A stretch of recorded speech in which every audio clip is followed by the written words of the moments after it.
Hi po, good morning mga kaibigan, mga kababayan. Po, ngayon ay nagluluto po ako ng ginataang langka. Ito po, kumukulo na po. Yung langka na yan, kinuha ko lang po yan. Yung tanim namin na langka. Yung bunga dyan. Ito na po ngayon. Look, naluluto na siya sa gata. Si Roddy Lopez po, mga kabayan, ang inyong lingkod. Ngayon po, ay lalagyan ko po ito ng alamang. Alamang.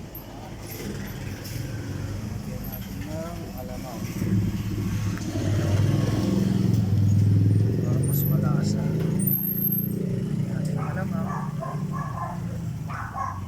Ayan. Mas masarap. Ulog na yung apoy ko. Ayun o.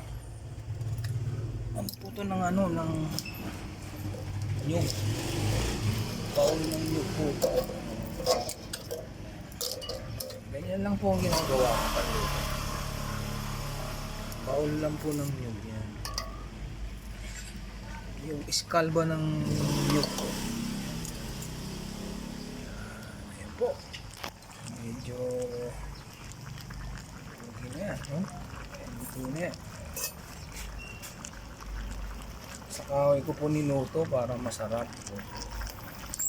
Malasa.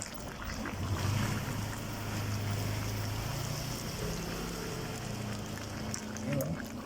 Nalagay ko natin yung sili para masarap. Lagay natin yung sili.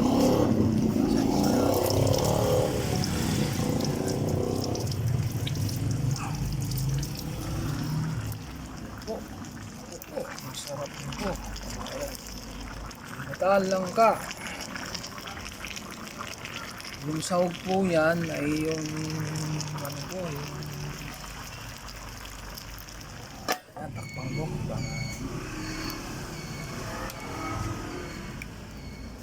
Sige po mga kabayan, at maya maya po maluluto na po ito.